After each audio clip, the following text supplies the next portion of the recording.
Hey, I'm Kelly Tinnen with Kelly Tinnen Consulting. Welcome to my YouTube channel. So today I want to talk about quiet quitting and what is quiet quitting and how it impacts employee engagement and what we can do about it. Interestingly enough, quiet quitting has been happening for a long time. It's just a buzzword that's really come about after the COVID-19 pandemic. Quiet quitting essentially means that an employee is there just to do the work that's required of them, really kind of the bare minimum to get by. They leave and they check out of work every day. So they're not there to do any extras. They're not there to try to grow their career. They're just there to do their work and to leave. It's an interesting phenomenon, but it was really brought to head because of the COVID-19 pandemic. Now, what I think and what I've been telling a lot of people is that this stuff was already happening, but COVID really shifted the culture. It really brought to the forefront a lot of things that I think were already in that pot about ready to boil over in terms of our workplace culture. So interestingly enough, the way that we work was really born out of the Industrial Revolution, at least here in America, which I kind of classify the Industrial Revolution as the early 1900s, although there are different segments of that.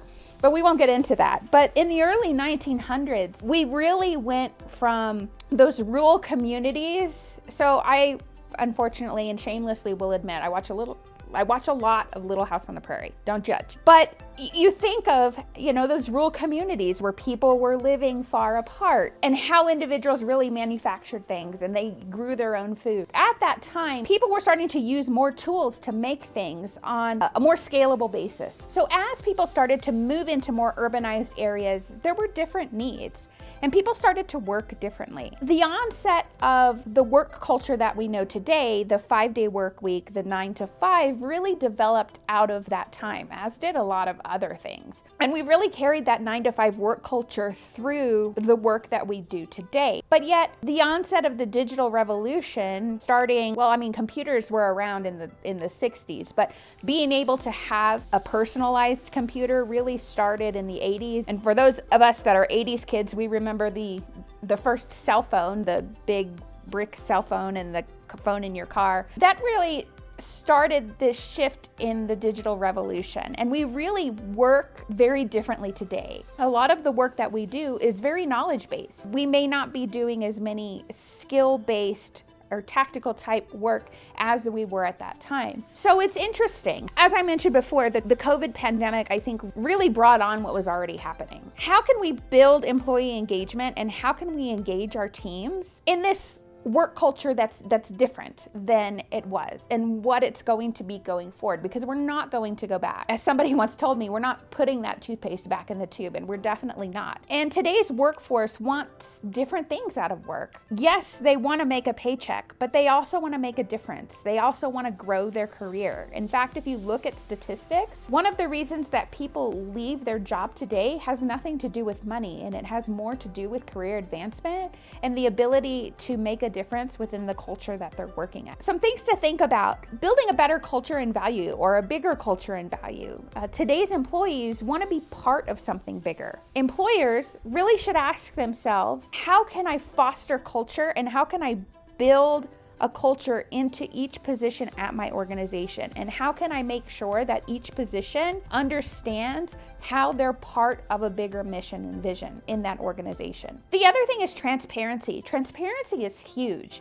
And when I talk about transparency, I don't mean like a spill the guts type scenario. What I really mean is psychological safety. Psychological safety is a fancy term for the ability to be able to express your concerns, your thoughts, to be able to make mistakes, and to talk about challenges in a safe environment. And psychological safety ties back to communication and transparency. Being open and honest in your organization, talking to people about things that affect them and their position within an organization, and not keeping them in the dark, and involving them in those decisions that impact their day-to-day work. And then I also think in organizations, we have to rethink perks and benefits. So the interesting thing is there were a lot of things that spun out of World War II and that post-World War II culture. And one of the things was to get people back into the workforce. At this time, specifically men, but to get men back into the workforce, health benefits were offered as part of a work package. Well, we still see that today as part of our perks and benefits when we go to work for somebody is, well, what's my benefit package going to look like? What's my health insurance going to look like? But maybe we need to rethink that. Today's workforce, they want different things. It is about health and wellness, but they want flexibility. They want to be able to work from home. And not even from home, they want to be able to work from anywhere, really, in addition to being able to balance their mental health and wellness with their work. So how are we going to rethink some of those perks and benefits? So I would love to hear from you. I'd love to engage with you and continue this talk about quiet quitting and employee engagement. Reach out to me via my website, www.kellytinen.com. You can also find me on YouTube, as you are here now, but don't forget to subscribe so you get more content, and find me on social media. I look forward to seeing you next time.